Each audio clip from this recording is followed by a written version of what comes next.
ni chairman, kailangan na siyang i-concord ng majority of all the members. Okay? Are the local members entitled to some compensation? Alam niyo na sagot dito? The local members shall serve without any compensation. If the barangay has enough funds, sabi dito, we can always give honoraria to local members who have participated in the resolution of a particular case. Kung meron daw budget. Okay? On the other hand, under Commission on Higher Education, Order 62, Series of 1997, dalawa daw sa mga anak na babae o lalaki na isang local member ay pwedeng maging qualified to become a state scholar. Anak na babae o lalaki ng isang local member pwedeng maging scholar ng bayan.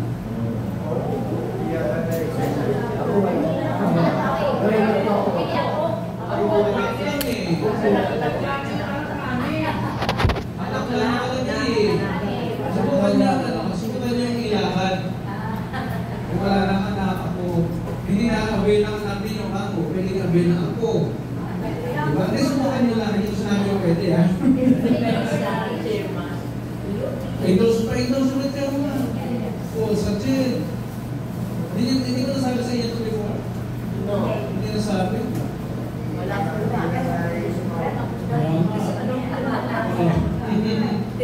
entitled yung dalawang anak, lalaki o babae, maging scholar ng bayan. Sa CHED po, sa CHED, para sila magsasabi kung saan school. Pwede sa UP, na State University.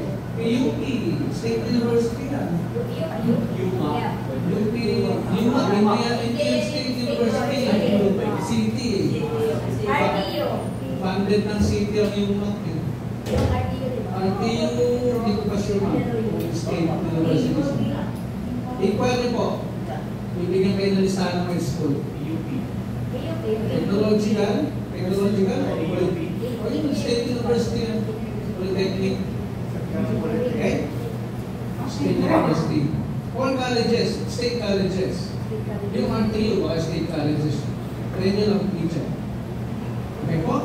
I-take note nyo na, under CHED Order number 62, Series of 1997. CHED Order 62, Series of 1997.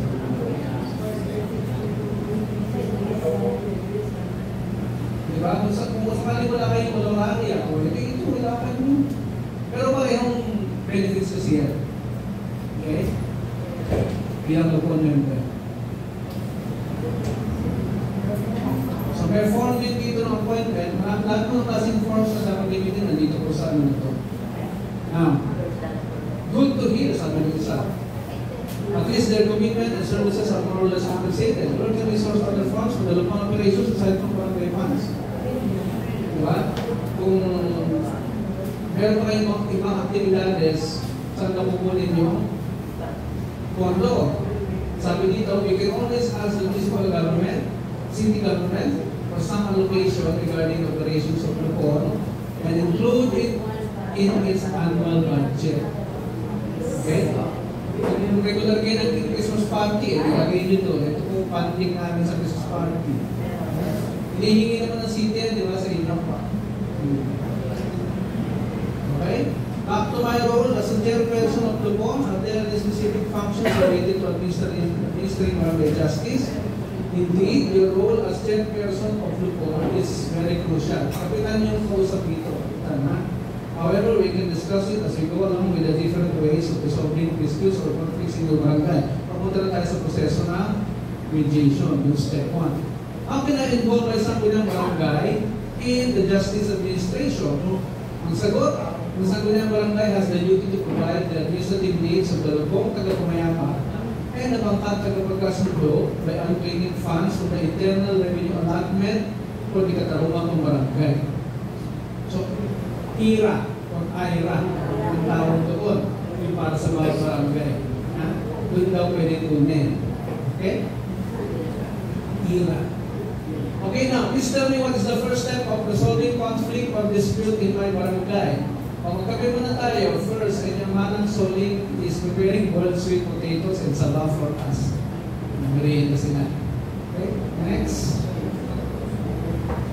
This is why so sweet. Really? Thanks for the compliments. What is your question again? Yes, Kapitan. What would I do if there will be cases presented to me in the barangay? How can I help in resolving it? As per barangay, you have an authority or power to legit cases of the residents in the barangay. So, si Kapitan pala yung kausap dito, ha? What if only one of the involved parties are from my barangay? Kung isa lang daw yung nandun sa community, sa barangay, ang involved. In this case, the dispute will be settled in the barangay where the respondents or one of the respondents decide at the choice of the complainant. Is that clear to you? Malinaw po? Yung dispute daw pwedeng isettle sa barangay kung saan hinahabol o nireklamo. Kung ikaw yung complainant from Palangan, taga-barangay Bangkal yung nireklamo mo, doon ka magpapay. Okay? Kasi nandun yung nireklamo mo. Or one of the respondents decide at the choice of the complainant. Bilang complainant, mag-decision ka. Kung dalawa yung nireklamo mo, pero parang nasa Bangkal, doon ka na magreklamo. Okay? At the choice of the complainant. Hindi sa Palangan.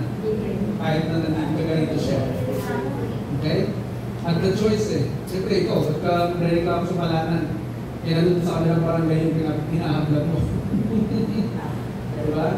So doon ka na dumirekta para wala nang pabala sa chairman dito.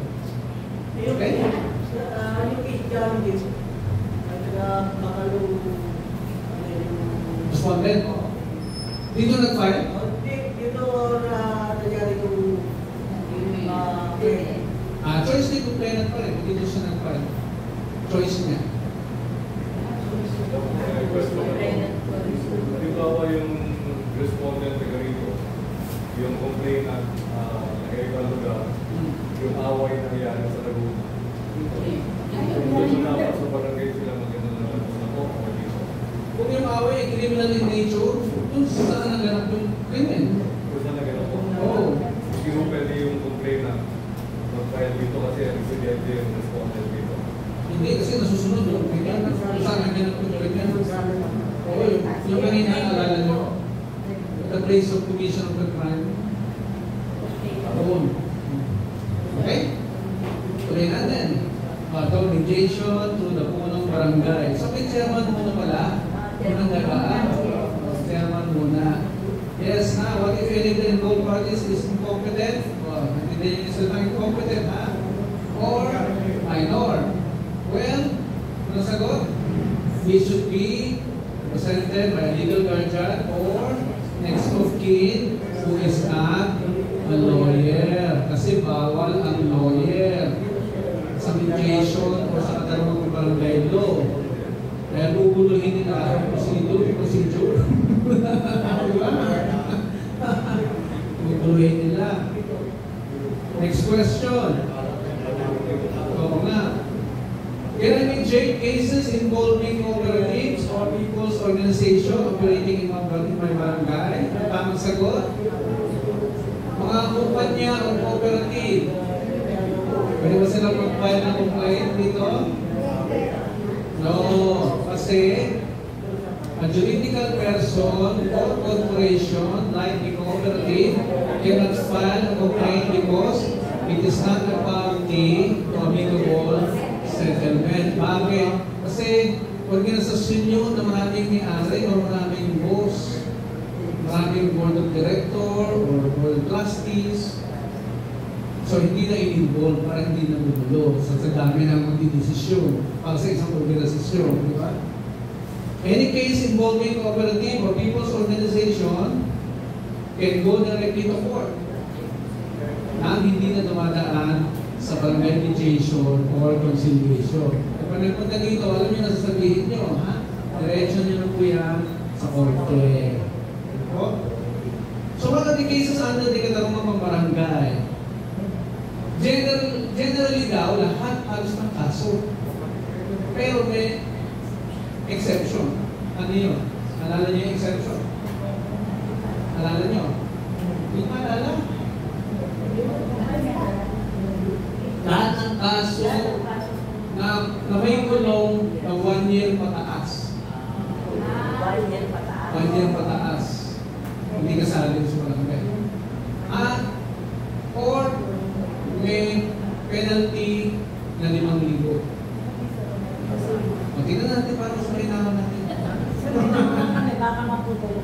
Meron kasi kami kaso, milyon ang hawak namin kaso. Di ba sa ano? Utang? Utang, 1 million. Hindi ba kung usapan? Oo. Sa barangay ba kayo? Sinasabi nga natin na iyan ay Oo nga.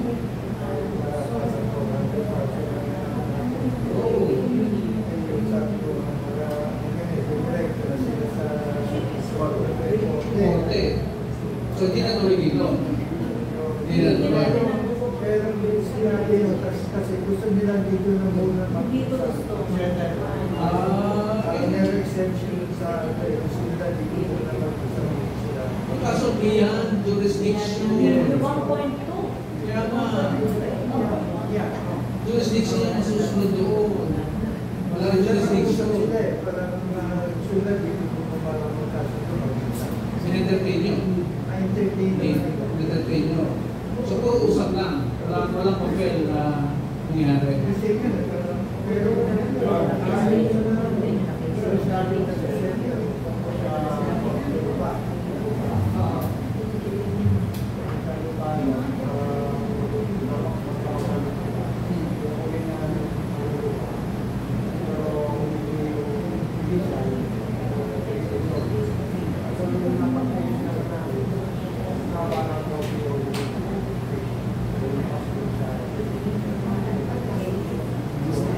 ayun natin, kami ang wire na tayo yung susunod. Hindi na parang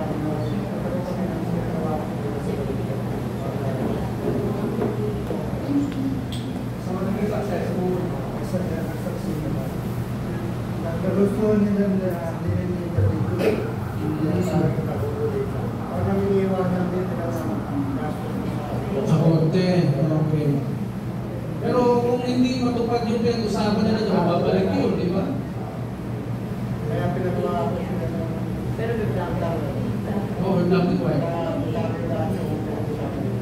So pag hindi natupad yung usapan, ano yung ipapayin nyo? I-file na sa court. I-file na sa court, huwag nyo nang pangahasang nyo yung ayusin pa yun. Oo.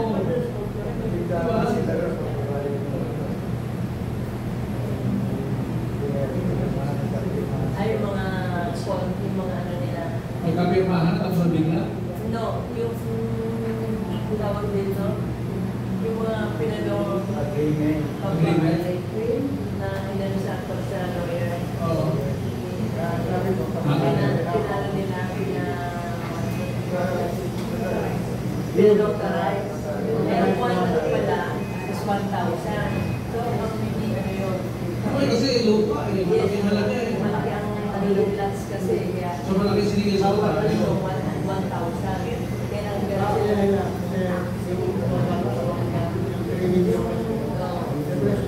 Sige, how much? Oo nga. 1,000 per page ng agreement. Nagulat sila ganun pala yun. Hindi kasi depende yung sa... Pero notaryo lang naman yun. Hindi sila sinamahan dito. Notaryo lang, di ba? Hindi sila nagsidala ng lawyer. Hindi pa. Okay. Okay, ito yung mga kaso daw na sakop ng barangay law. Sinsay natin. Cases under katarungan ng barangay. Pagkabasa niya nga po, isa-isa. Unlawful use of means of publication and unlawful utterances. Alarms and scandals. Using false certificate. Using fictitious names and concealing true names. Illegal use of uniforms and insignias. Yung article na nababasa nyo dito, yun po yung nasa revised penal code, criminal offense. Itong article sa sinasabi dito. Ha? Criminal offense. Illegal use of uniforms and insignias, physical injuries inflicted in a tumultuous affray. Alam niyo yung tumultuous affray? Riot. Yes. Galing sa riot, masakitan. Okay? Giving assistance to consummated suicide. Kaya ito, hindi mo maintindihan ito. Consummated na yung suicide, ano bang may tutulong mo doon? Or baka tinulungan mo mapakamatay. Diba? O ito lubid, o.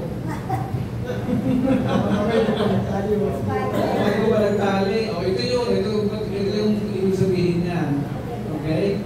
Giving assistance to consummated suicide. Next. Responsibility of participants in a duel if only physical injuries are inflicted or no physical injuries have been inflicted. Responsibility of participants in a duel. Nagkasaksakan o nagsakitan. Ayan. Ano masunod? Less serious physical injuries. Less serious. Slight physical injuries and maltreatment. Unlawful arrest. Inducing a minor to abandon his or her home. No? Yung kinukumbis mo yung bata na umayos ka na dyan sa magulang mo. Pwede kang balikan. No? Pwede kang kasuhan. Unlawful eh, hindi mo na bata. Walang waran. Eh, meron tayong citizens arrest, di ba? O citizens arrest, nakita mo, hindi Okay, marami mo takot gawin kasi yun. Diba?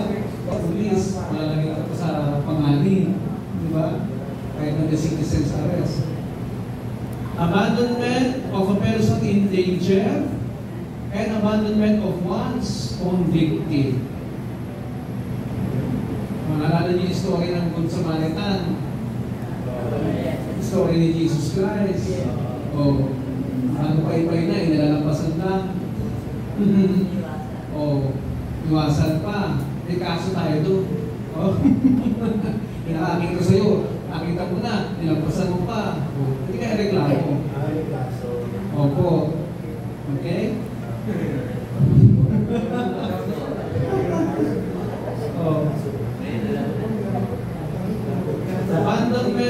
Abandoning a minor, child under 7 years. Article 276, revised penal code yan, ha? Abandoning a minor. So, sino pwede maging suspect yan? Parents or guardian. Yung angalaga sa kanya. Abandonment of a minor by persons entrusted with or his custody. Indifference of parents.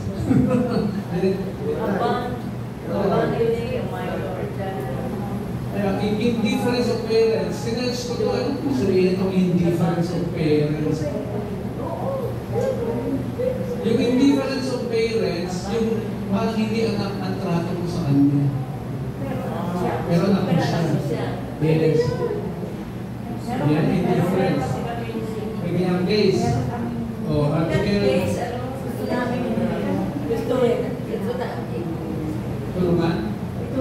Ay, tuwin. Okay. Article 277, revised penal code, may pananagutan siya. Okay? Qualified trespass to dwelling without the use of violence and intimidation. Pumasok ng bahay, kahit walang persahan, nakita yung gate na magbukas. Walang persahan, pasok lang. Pero qualified trespass to dwelling, Article 280. Other forms of trespass ay nasa Article 281. As pa natin, light threats, Article 283. Light threats. Paano nyo naintindihan yung light threats? Manakot. Pero hindi specific. May mangyayari sa iyo.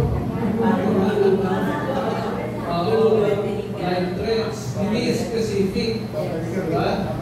Babalikan kita. Light threats yan. Pag sinabi, babalilin kita. Okay, hindi na light threats. Hindi na yung light. Okay? Other light threats. O, balikan niyo po yan sa Article 285, Revised Penal Code. Silipin niyo rin kasi mga crimes ito against honor and persons. Okay? Grave coercion. May halong ano to eh. Pag grave coercion, may halong pwersa, pananakot. Yeah. Grave coercion. Article 286. Light coercion, hindi masyadong ano. Oo. Yun. Hindi ganun kasakit. Okay? Light coercion. Again, violation mo eh. Diba? Other similar coercions like compulsory purchase of merchandise and payment of wages by means of tokens. Yung mga ganon. Similar coercion ng tawag doon. Article 288. Okay? Di ba napilit kang bumili ng merchandise kahit nalabag sa kalooban mo? Napilitan ka kasi may kondisyon, pwedeng balik yun. Okay? Payment of wages, kung bayad ng sahod, by means of tokens, imbis na pera, kasi ano na rin mo po, pera lang, hindi pwedeng kang bayad sa sahod, hindi pwedeng token, hindi pwedeng grocery o delata, kailangan cash kung bayad sa wages. Okay? So baka may makain, may counterclaim labor case, ito yun. Takot ng barangay. Okay? Pinapasahod sa kanya, token. Okay? Formation, maintenance, and prohibition of combination of capital or labor through violence or threats under Article 289 pa rin. Okay? Hindi ba may mga ano tayo, may mga construction companies tayo dito na ginagawa project. So, pwede sila mag-reklamo sa atin. Nasa palanan yung project nila. Okay? Kung ang prohibition of combination of capital or labor through violence or threats, kung pilit silang magkabahay, diba? Ang labag sa kanilang kalooban. Okay po? Diba, day off, may stay in. Yung worker, stay in. Pinilit yung meron sa magtrabaho. Labag sa kalooban niya. Diba? Next, discovering secrets through seizure and correspondence. May natupas ng sikreto. Inagaw yung sulat. Natupasan niya na meron siyang babae. Kasi third party, halimbawa. Kasi sa mag-asawa, wala ka nang pwedeng sikreto. Okay. Now, kung hindi ikaw yung asawa at may na-discover kang sikreto dahil inagaw mo yung sulat, may kapilihan sa makuha para malaman mo isang bagay, may kaso ka. Okay? Under Article 290.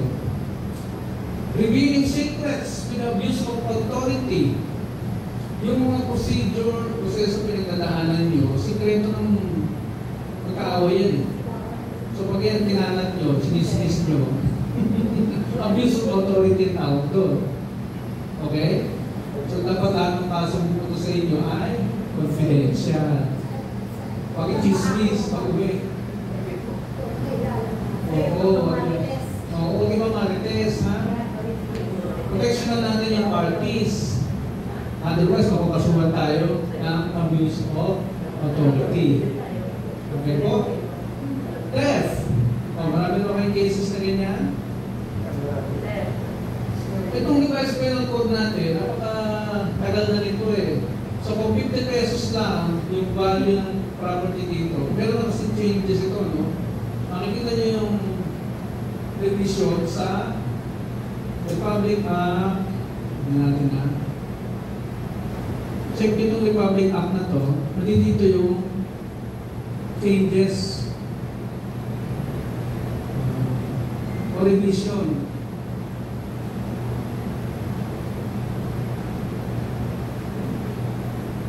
Dapat ang internet. Ano dito yan? Kailangan pa ng internet. Saan natin?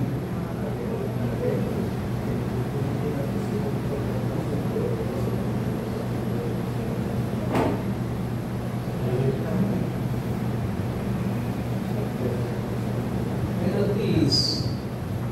Ito, i-check nyo, Republic Act number 10951. Republic Act 10951. Nag-adjust na dyan yung mga amount and damage on which penalty is based and the fines imposed under the revised penal code. Amending for the purpose Act number 3815, which is known as the revised penal code. So, nandito yung mga adjusted na halaga or penalties. Diyan, Article 9, nirevise na. Article 26, nirevise na. Because of fine. Sa theft, makikita nyo rin dito. Okay?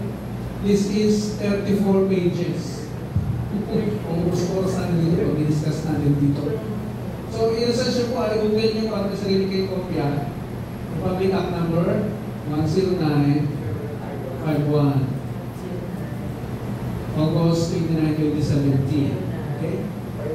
Batas na ina-adjust yung amount or the value of property and damage on which the penalty is based.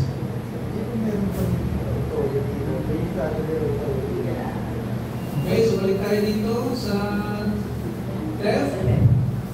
Qualify kasi nga, lead naman eh, 50 pesos tapos 500 pesos. So na-revise na yan. Occupation of real property or usurpation of real rights in property. Lupa. No? Occupy or usurpation. Gusto mo ng usurpation? Yan. Paglampas sa boundary niya. Real rights in property. Lumpas na siya. Pinasakop na niya yung iba na iba. Okay? Article 312 naman yan sa revised penal code. So, sabihin, it's a criminal offense. Okay? Criminal offense. So, altering boundaries or landmarks. O, isa pa ito, karugtong. Di ba, yung boundary niya, talagang nilagyan pa niya ng marka. Hanggang dito yung sa akin. So, dalawa na yung na-violate. Okay? Swindling or estafa, if the amount does not exceed 200 pesos. Pakitagal na dito. Okay? Nandun yung changes sa Republic Act kanina. Under forms of swindling, sa Article 316, swindling a minor. Swindling a minor, niloko. Yung minor, nakakuha ng something, para makuha yung gusto. Okay? Para pakitahan rin ang case na ganyan, dapat. Kasi takot yung bata magreklamo. No? Pwede takot yung bata magreklamo. Other receipts or panloloko, ipita sa Article 318. Removal, sale, or pledge of mortgage property. Bawal na bawal din. No? Isang sinanla na ari-arian, pero i-remove, binenta, or sinanla sa iba. Which can also be, pwedeng hindi lang lupa, pwedeng kotse. No? Removal eh. Maalisin yung lupa. Removal. Special cases of malicious mischief. If the value of the damaged property does not exceed 1,000. Revise na rin ito. Other mischiefs, simple seduction. Define simple seduction. Alam niyo yung salitang seduction? Kaya salitang seduce. Siniseduce. Hindi kaya. Rakit. Pwede. Masal, tinutukso. Pinakitin legs. O pwede babae nilang gumawa nito, di ba? Pakitin legs niya. Acts of lasciviousness with the consent of the offended party. Okay, ayos to ah.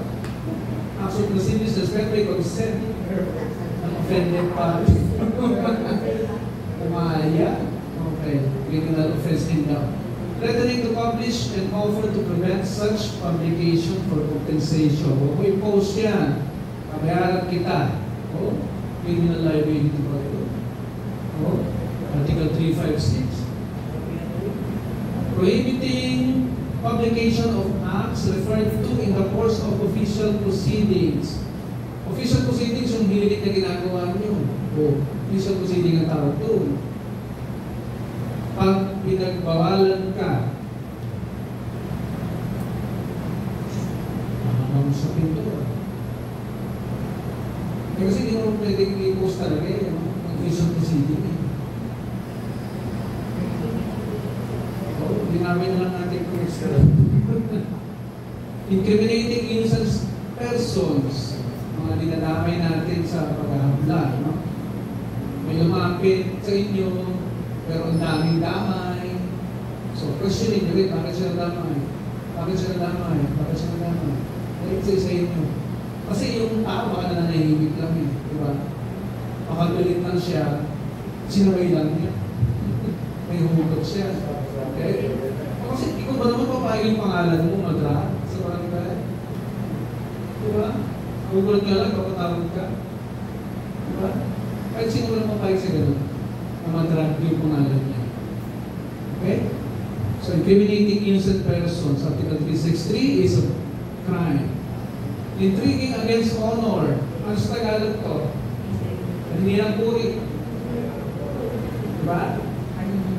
Article 364. Issuing checks without sufficient funds. Ito ay criminal offense din. Diba?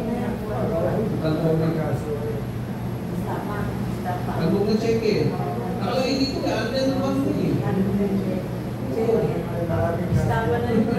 Kaya nga, baka yung amount, tingnan niyo yung may amount. Kung nakita yung amount, hindi na po nasakot namin. Okay? Fencing of stolen properties, if the property involves not more than 50 pesos. Pesos. Panahon pa rin, ano to eh. President Marcos Sr. My goodness, that's a lot. What other cases are exempted in Katarungang Barangay aside from that of a juridical person or corporation? Offenses involving government entity, hindi siya pwede. No? Sa barangay. Ang picture niyo po, yan.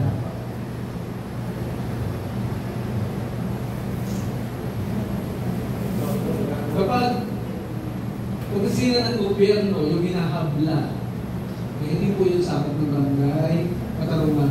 Katarungan barangay doon. Pangalawa, mga offenses na may maximum penalty of 1 year at fine na hindi higit sa, hihigit sa 5,000. Lumalagpas sa 5,000 yung penalty or fine. Pangatlo, offenses with no private party. Real properties in, ano ba kayo sa offenses with no private party? Offenses with no private party.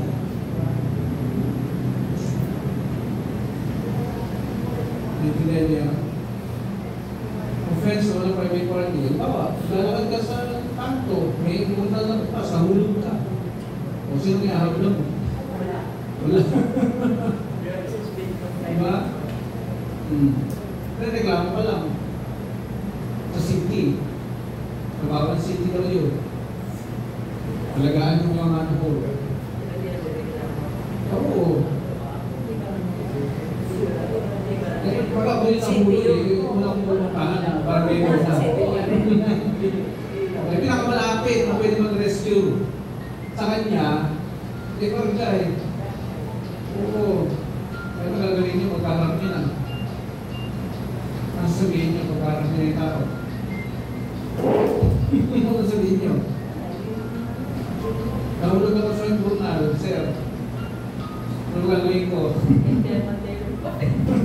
Diba? O, eh kasi magiging ang iahap na niya yung city. O, eh hindi sakot ng barangay. O, diba? O, di ba pupuntahin nyo pa rin sa city? Oo.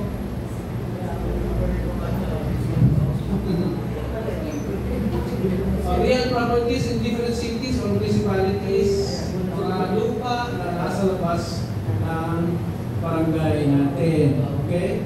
Mga lupa na nasa ibang lokasyon. Kasi pag real estate, ang nasusunod naman, di ba sa crime, kung saan yung naganap yung crime. Pag lupa naman pinag-uusapan, kung saan nandun yung lupa. Okay? Disputes that need urgent legal action, legal disputes, land disputes, and action to another judgment or a compromise. What will be the first step in mediating cases? First step. Oh, with the help of your secretary, ayun, si Sir, will fill up katalungan po barangay Form 7. Kung meron po kayo sa form, meron kayo. Ayan. The minimal filing fee is being charged. Uy, may charge pala. Magkano ka? 150. 150. Hindi ka, hindi lang. And pay to the barangay treasurer. Okay. It's also very important to note that no individual can go directly to court or any government office for adjudication of his or her dispute with another individual, especially if the matter is within your jurisdiction. Ano ibig sabihin ito? Wala raw pwedeng pumunta sa korte or any government office to adjudicate yung kanyang kaso with another individual, especially if the matter is within your jurisdiction. Baka sinasabi dito kung nire-reklamo niya nandun din, nakatira, safe location, huwag na mapuntayin sa korte. Diba? Parang kayo talaga. Kasi hanapan din sila ng certificate to file action kung tumirekta sila doon. Okay? Next. Ito na yung complaint form. Pinapan ni complaint na. Nalagay niya yung detalye dyan. Pero na-rin kayo niyan siguro. You mean the concerned parties must go to Nakatulong o barangay? Yes. Except when the parties personally confronted each other and settled their dispute. Except daw kung sila mismo ay nagkakayos. Okay? Pero kung hindi, they should go through the conciliatory proceedings or else the courts can simply dismiss for lack of cause of action or prematurity. Lahat ng kaso sa korte, tatanungin sila eh. Kayo ba ay dumaan na sa barangay? Anong klase pag-uusap ang ginawa ninyo? Ang tao dyan, yung na-expose nyo naman lahat ng remedies sa pagkikot-ayos. Okay? Dahil ayaw din mag-taksaya ng oras ng judges sa mga bagay na maliliit lang. Diba mga petty, dahil lang galit, dahil lang naiinis, no? Gusto makagante, gusto emotions. Okay? Yung may isa na experience na matanggap na si panalo na sila. Ayaw nila ayaw mo pag-ayos. Sa gusto nila, makatanggap sila si panalo. Piling panalo sa lulo. Hindi nga nakayos eh. Piling panalo na agad. Pero hindi niya alam kung tumuloy ko sa korte o hindi. Hindi niya alam. Out in the time, sabi ko nila yung pag-nasigipo. Yun hindi na sa korte. Okay.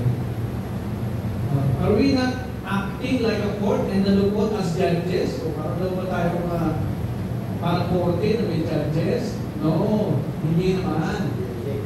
The basic distinction in our work as Lupon is that it is not a barangay court and Lupon members are not judges.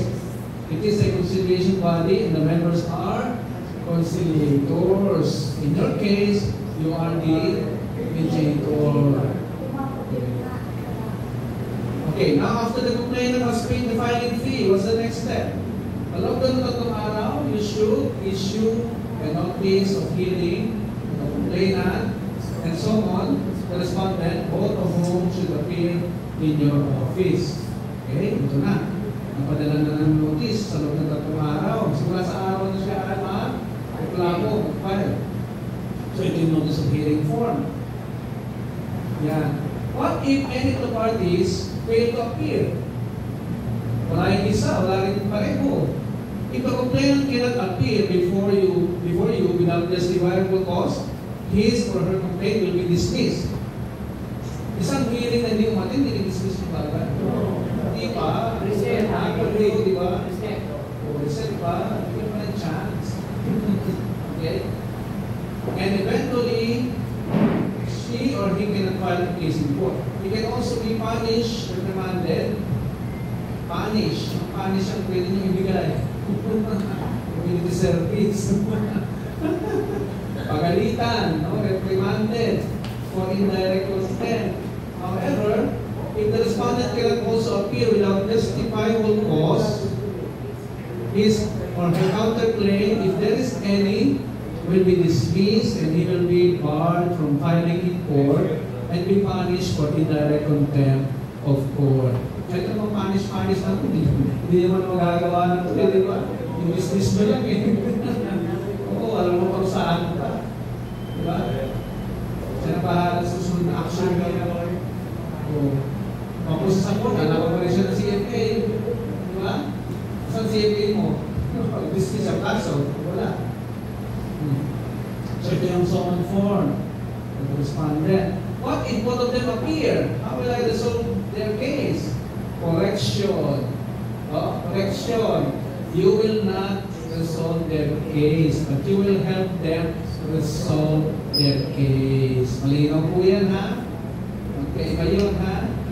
As mediator, you will listen to them carefully. Pero isa-isa lang mo sa salita, ha? Para maintindihan nyo talaga. Huwag niyo pagsabayin, ha? Sakit sa ulo yun. And help them find the solution within 15 days. Sa araw na siya ay nag-complain. Diba? If the respondent does not appear, the case will be referred to the pangkat tagapagkasundo. So dito na papasok yung pangkat tagapagkasundo. Ilan sila? Sahin natin. Before I ask further on the pangkat, as the punong barangay, what will I do in handling their cases properly? Answer. Before the actual mediation, it is necessary for you to know the parties involved and their differences. Kikilalanin nyo sila, ang kabilang panig, at yung kanilang mga hugot. Ano ba talaga yung reason mo, no? Ba't ka nagre-reklamo? Kasi kadalasan hindi yun lumalabas sa sinulat niya. Nasa isip lang niya yung hugot niya. Okay? Next. Then what will I do? Is there a set of rules to be followed? It's very important to explain the process and objectives of the mediation and the rules to be observed during the mediation. Paano nyo i-explain? Yung opening statement ninyo, paano?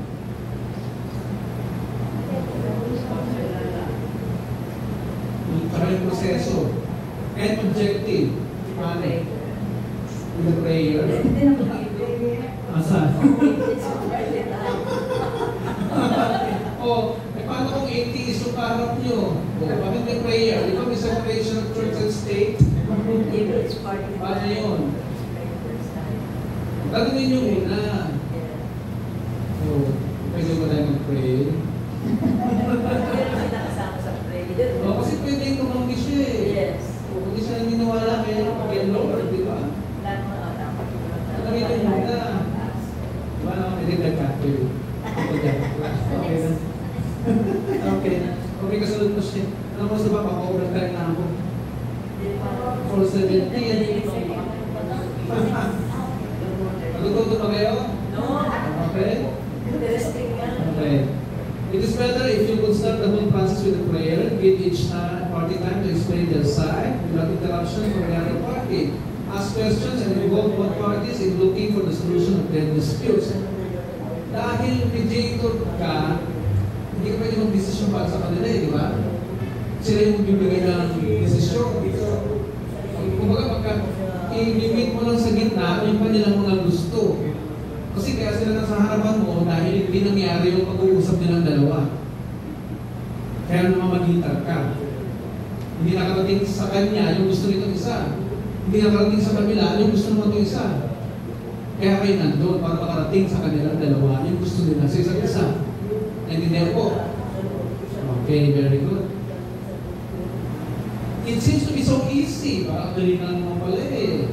It is a very tedious process that needs a great deal of what? Respect and pakikinig. Makinig. Kalimutan mo muna yung problema mo sa bahay. Iwan mo muna yun.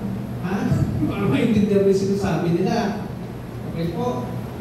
Remember, you're not a judge, but a mediator. Let both parties find a solution to their dispute. Okay? Yun naman pala eh. Yun naman pala yung magandang sagot sa problema niyong dalawa eh. Yung hindi mo ganon, nahuli niyo, yan pala yung the best solution sa inyong dalawa. Hindi niya lang nasabi sa kanya. Okay po? Hindi ka naging judge. Diba? So if they agree to have settlement, should we put into writing the terms and conditions of their settlement? O ito na pupunta na sa compromise.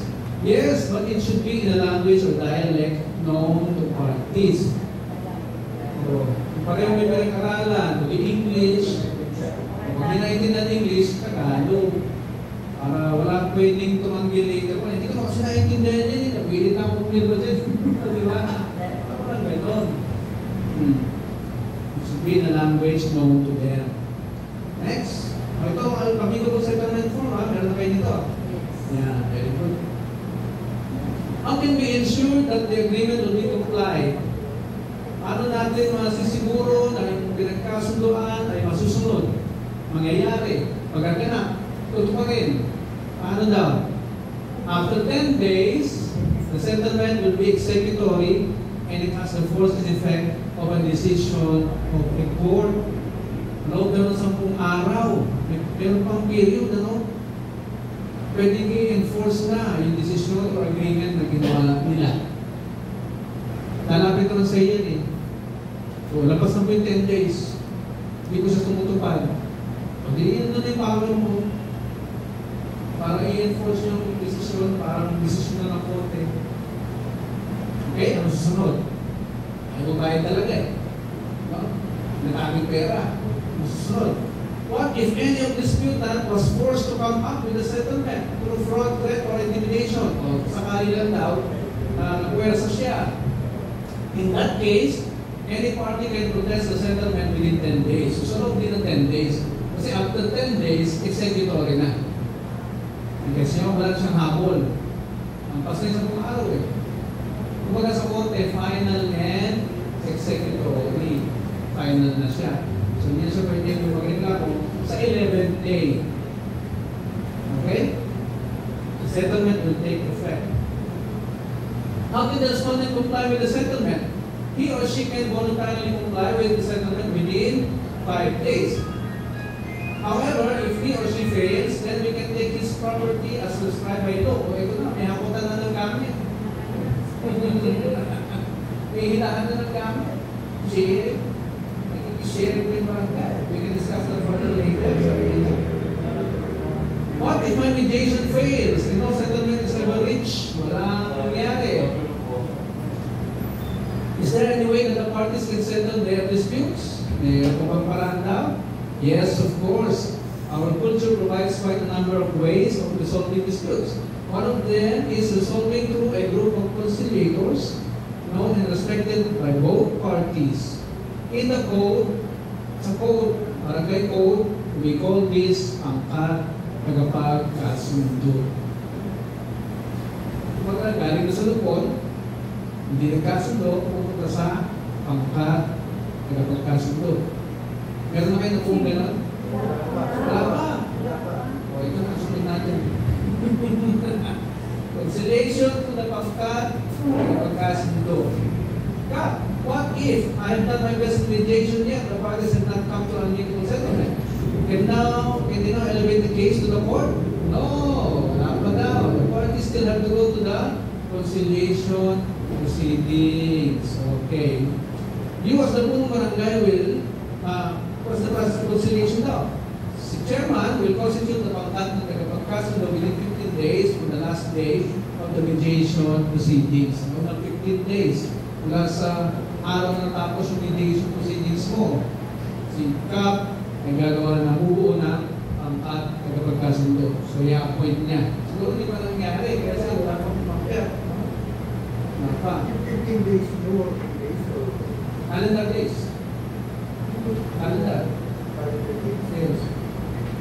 So, may bagyo or wala. Calendar days. Hindi sa working days. Kapag proseso sa gobyerno pinag-usapan. Calendar days. At ang bilang, start ng bilang, lagi sa next day, following day. Following day. Before that, how does conciliation differ from mediation? Mediation and conciliation processes are the same, except mediation is done by the punong barangay, while the latter is done by the pangkat, headed by a chairperson, just like mediation. So, sino yung chairperson? Ina-appoint pa siya? Tignan natin. Conciliation is merely intervening between two or more contending parties in order to prevent or put an end to dispute without an agreement to abide by the decision of the conciliator, who can be members of the pangkat. The 3 members shall come from the lupon and will be chosen by both parties. Pipiliin ng nag-aaway, pipiliin ng parties. Kung sino yun. So, paano siya makakapili kung hindi kayo kilala? Diba? Kung di mo inibig siya, para walang conflict of interest. Diba? Hindi ka masabihan na ikaw ay partial. Bias. Diba? Okay? Now the question is, paano malalaman ng parties kung sino pipiliin na doon sa report, sa inyo? Nakapila ba yung profile nyo ito? Wala? Pwede naman gawin nyo ng sistema yan. Diba?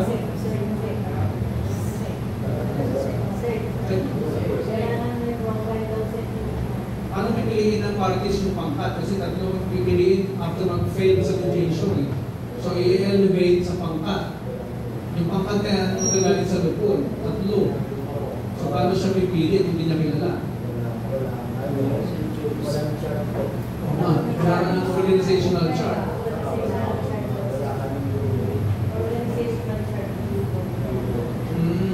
Parang doon na lang sa nasisigit. Yes. Picture, siyempre. Baka dahil sa picture nyo, mapili kayo.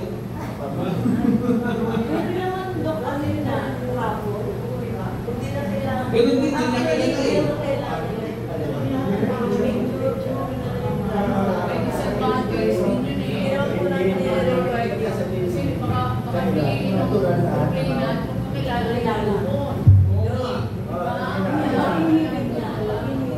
Pinihimit na lang. Bakit sasabihin excuse? Sige sir, go ahead. Bakit sasabihin ninyo hindi kailangan yung chart organization? Kaya organization ito ng lupon. Kailangan meron tayong organization chart para at least alam ng mga tao na tayo ay lupon. Public servants kayo. Diba? Kaya nakikita kayo ng publiko. Kung nagawa ni chairman yung unang proseso na binupos yan ito mga napili ng lupon members for approval ninyo. Meron kayo reklamo sa taong to, yung takay sa opisina. Yun yung proseso ginawa ni chairman. Diba? Kung nagot ba yun, nakaligid pa ba yun? Yung notice? Nakaligid pa ba yun, sir? Hindi na. Kasi si chairman naman din mo pumili Tatanong lang yan sa publiko, okay ba sila? Diba? So kung lumabas yung period, walang lumapit para mag-complain, okay yan, masado yan bilang local members. Diba? So, kung for example, kaibigan mo, mag-anak mo, pinili ka, mag-ibig ka. Hindi ka. Voluntary. Individual. Okay po? Sige. Punta tayo po. Sa experience namin po, hindi na kami maabot sa pag-constitution. Pangpadi ng mga ko. Committed meeting sa 100 session, either dismiss or mag-issue kami na CNA para dito sa Yun. Kaya hindi naman hinahanap ng outing sa purpose teacher. Kasi kailangan nyo sabihin sa parties na may option po sila. Hindi yung diretso na maging sa korte. Minsan po, hindi nila alam yung ginagawa. Kaya tuloy na yung sinabi ni Sir na, nabigyan ako ng CFA, panalo na. Hindi na. Hindi nila alam yun. Hindi na alam. You need to tell them. Meron po tayo proseso na pwedeng hawakan ng pangkat ang inyong dispute. Kasi hindi kayo nagkaayos sa mediation. Banggitin nyo po ito. Meron pa ba? Diba? Yes, sir. Makaresolve na ang kaso. Oh, these are all the ways and means to settle. Kailangan nyo ipaalam. Okay po? Kasi nandito eh. Yeah. So 3 members shall come from the Lupon and will be chosen by both parties, the complainant and the respondent. Kung the respondent pala, kailangan mag-agree. Doon sa pinili tatlo. Hindi lang yung isang party mag-agree. Okay? So ito na, notice for constitution of pangkat. May form din eh, form number 10. Check, meron kayo ito. Wait mo pala, gamitin natin. Pero pwede namin. Gamitin yung form na to. Buti ko lang, training tayo. Okay? Form number 10. Notice the chosen pangkat member. May notice din to. 2. Notice the agreement that you will be chosen member of the pangkat. Nagpagkasundo, amicably conciliate the dispute between the paragraph in the above entitled case. Okay? Si Secretary po yung magpapadala nito o ng barangay. Lupon Secretary. Ikaw din yun, sir? Lupon Secretary? Pwede, no? Okay. What if the parties fail to agree on the pangkat membership? Well, dito na, sa level ng pangkat. You, again, as the Lupon chairperson, will determine the 3 members by drawing lots to be distributed to the members of pangkat. As the Lupon chairperson, si chairman yun, will determine the 3 members by drawing lots. O ito yung raffle siguro sinasabi niyo, raffle. To be distributed to the members of pangkat. Distribute. That's another option. After the pangkat members have been chosen, what will they do? They shall elect from among themselves a chairperson and a secretary. So, mag-appoint kayo ng chairperson at secretary. The Lupon secretary shall be or turn over all records of the case to the pangkat secretary for the pangkat to study. Similar to the membership of Lupon, can we also disqualify unfit members of the pangkat? Pwede lang disqualify? Relationship, o ito na, bias, interest of other similar grounds discovered after the constitution of pangkat and the grounds for disqualification of pangkat member. The pangkat shall resolve the matter by a majority vote. Its decision on this matter is final. So pagkatapos makita na mayroong bias o mayroong relationship na pwede siyang mapasukat o mapagbibintangan na masyadong partial, Pompe, o pwede raw disqualify. Pero kailangan idaan sa majority vote. Pero, majority vote. Yung decision na magiging final. Hindi na pwedeng i-apila. Okay? Parang apila-apila ito kung disqualify ka. So how do we feel vacancy of pangkat? How do we feel vacancy? If the pangkat decides to disqualify any of its members, the party should agree on a common choice for the replacements. So dahil may disqualify, dalawa lang yan natitira, kasi tatlo lang yan, di ba? So yung dalawa, kayo mag-agree on a common choice for the replacement. Okay? If they fail to agree, the Lupon chairperson shall fill the resulting vacancy by drawing of lots. Kung hindi kayo magkasundo dalawa, si chairperson, ng Lupon, shall fill the resulting by drawing of lots. In case of vacancy due to other causes, the common barangay of the Lupon chairperson shall, in a similar manner, fill such vacancy. The chairman o the Lupon chairperson, di ba kanina may inelect kayong chairperson o siya, yung pwedeng mag-fill sa vacancy. Should the party fail to agree on a common choice? Oh, this is clear to me now. But during the first meeting, what is the immediate goal and how does the pangkat proceed with its task? The pangkat shall meet to hear both parties. So, matawag ulit sila, explore possibilities for amicable settlement within 15 days. So, meron pang another 15 days yung pangkat. Which can be extended for another 15 days. So, extendable. So, mediation, hindi, di ba? Dito na i-extend pa. Another 15 days. Which can be extended for another 15 days in a meritorious case. Kung sinabi meritorious, ano yung sabihin? May pag-asa pa. May nakikita kami merit or positibong resulta. Yes. And Once issue. complainant request siya, para ayaw na siya tuloy. Ano yung tuloy? Ang usap niya. Parang may ilan siya na matagalan na siya. Init. Matagalan na yung naging siya. Hindi na i-extend. Hindi decisional na. Ibig sabihin, Kung nag-request na yung mga complainant na ang nanay proseso na siya, i-issuean niya na lang kami na certification na complainant. o di failure na yun. Parang kayo lang sa kaso. Failure na. Ayaw niya ituloy. Kasi hindi naman kaya kung nandun sa pangkat, dahil hindi nagkasunod sa mediation. Failure niya, gusto niya mawala yung stress niya, magbigyan niya na. Di ba? Kaya maituloy niyo pa, ayaw nila. Yeah, sila pala sa kanila na nagaling. Kaya na. Basta ilagay nyo lang doon para madaling balikan for the record. Sila yung mismo payaw. Yes. With signature nila. Yung composition kasi kung mga pangkat ng salata, yung sa 20 po, divided into 4 groups. Fix po yung pangkat group for Monday. Hindi pa yan. Hindi mo po Monday, Tuesday, Thursday, Friday. So pag meron inaakit mo na nasa sa lupok, kami na po kung ipili kung kanina ito pasa. Okay. So far naman po, wala naman po yung naging problema sa yung meron sinassign na. Very good. Very good.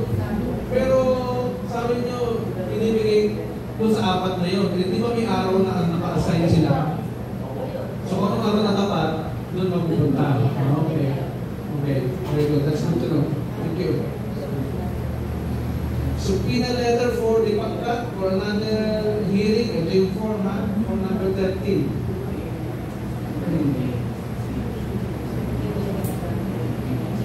Hindi na ginagamit. Okay.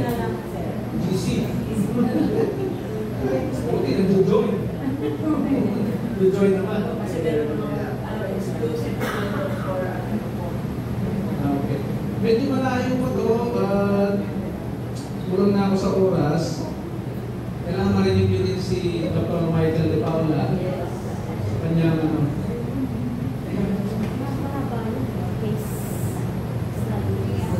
case studies. O nga, ano yung scan mo? Kahit presentation na lang. Present ka lang. Yung case studies, exercises, gawin natin sa next. Okay, hindi naman yung next audience, ano? Hindi naman yung next audience. Okay. So, mabigay sa chance mo salita. maganda po sir. Hindi ba yan? Hindi ba? Makita din yan.